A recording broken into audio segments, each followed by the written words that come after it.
नमस्कार, मैं भावना स्वागत करती हूँ आपका जन प्रकाश न्यूज में। आइए रुक करते हैं आज की ताजा खबरों की ओर।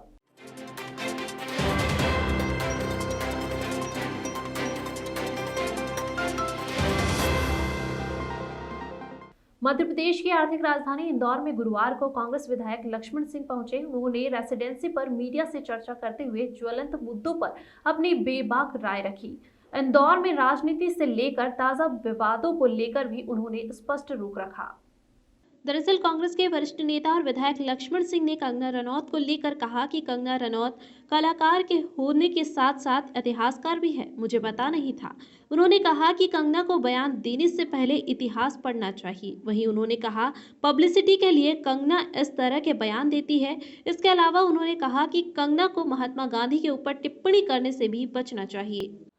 कंगना रावत जी कलाकार के साथ साथ इतिहासकार भी हैं, मुझे पता नहीं था, पर इतिहास को उन्हें फिर पढ़ लेना चाहिए। देश की आज़ादी संघर्ष के बाद मिली है।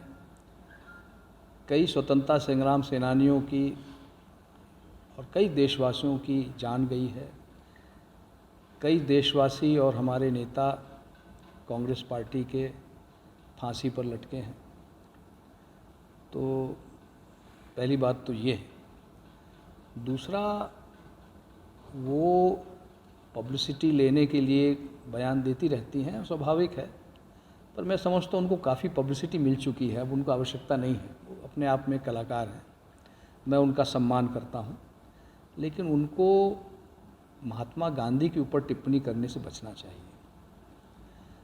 बापू ने जो देश को आज़ाद करने के लिए किया है, वो सारी दुनिया जानती है। वो सारे विश्व के लीडर हैं और आज उनके रास्ते पर दुनिया चलेगी तो ही शांति बनेगी। जो रास्ता उन्होंने बताया है उस पर हर देश को, पूरी दुनिया को चलना ही पड़ेगा, नहीं तो कोई रास्ता नहीं। इसके अलावा उन्होंने पीएम नरेंद्र मोदी पर भी सवाल उठाते हुए कहा कि वह प्रजातंत्र के हिसाब से नहीं बल्कि डिटेक्टर बनकर देश चला रहे हैं, जो प्रजातंत्र के लिहाज से ठीक नहीं है।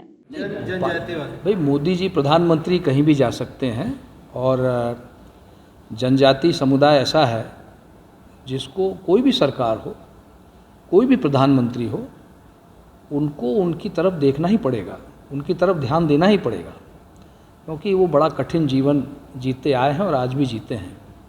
मेरा सिर्फ ये कहना है कि उनके लिए जो योजना है, उनके लिए जो फंड आपने भेजा है या क्रिएट किया है, उसका सही उपयोग हो। अभी इस सम्मेलन में मुझे पता लगा है कि 16 या 20 करोड़ रुपए तो उन्होंने ट्राइबल फंड से खर्च किए हैं। तो अब ये ट्राइबल फंड रीइंबर्स होना चाहिए। कैसे करें वो जानें, क्योंकि आदिवासियों के लिए जो पैसा है उसको आपने एक दिन में 20 करोड़ रुपया उड़ा दिया। उस 20 करोड़ से कुछ बांध बनते, कुछ तालाब बनते, कुछ आदिवासियों के लिए हितकारी योजनाएं होती हैं, वो उनको कॉम्पनसेट करिए।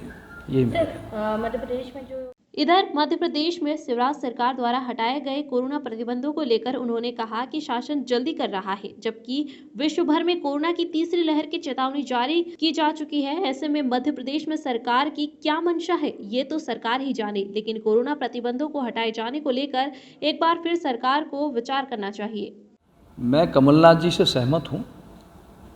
अभी WHO कह रहा है कि थर्ड वेव आने की संभावना है, तो WHO की गाइडलाइन सब मान रहे हैं, हमको भी मानना चाहिए।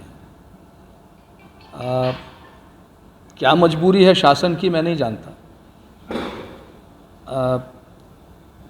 उद्योग प्रभावित होता है, रोजगार प्रभावित होता है, ये तो बात सही है, लेकिन जीवन से बड़ी क्या चीज़ है। और उनको थोड़ा फिर से इस पर पुनर्विचार करें और पुनर्विचार करके धीरे धीरे धीरे इसको शुरू करें। अनलॉकिंग क्या, जो ये कोरोना का जो गाइडलाइंस हैं उसको थोड़ा रिलैक्स कर सकते हैं, पर एकदम कर देना थोड़ा रिस्की है। इधर अपनी ही पार्टी के वरिष्ठ नेता व पूर्व केंद्रीय मंत्री सलमान खुर्शीद की विवादित किताब को लेकर कांग्रेस विधायक ने सलमान खुर्शीद की किताब को लेकर कहा कि चुनाव के समय इस तरह की किताबों का लॉन्च नहीं करना चाहिए। सलमान खुर्शीद के वायरल वीडियो लेकर रहेंगे आजादी को लेकर कहा कि आजादी तो कब से मिल गई है। इस तरह की बात बच्चों को सिखाना सही नहीं है। उन्होंने कहा कि खुर्शीद एक बड़े नेता हैं, सेल्यूलर पार्टी का हिस्सा है, ऐसे में उन्हें ऐसी किताब नहीं लाना थी। देखिए, ये चुनाव के समय एक इस तरह की पुस्तक निकालना, ये कहाँ तक, इसका अर्थ क्या है मैं नहीं समझता हूँ। और सलमान खुर्शीद एक बुद्धिजीवी हैं, वकील हैं, और सांप्रदायिकता के खिलाफ वो बोलते आए हैं।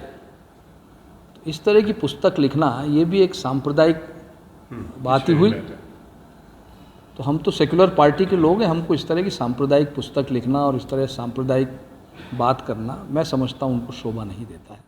वहीं कांग्रेस महासचिव प्रियंका गांधी को लेकर लक्ष्मण सिंह ने कहा कि वो यूपी में अच्छी मेहनत कर रही है, लेकिन उन्हें इस बात का ध्यान रखना जरूरी है कि 400 सीटों पर यूपी में चुनाव होना है। ऐसे में वो देश भर में घर पर बैठे प्रतिभाशाली और अनुभवी नेताओं के अनुभव का लाभ लें। इसके लिए वो हर 4 बूथ पर एक नेता को जिम्मेदारी दे, निश्चित परिणाम बेहतर होंगे।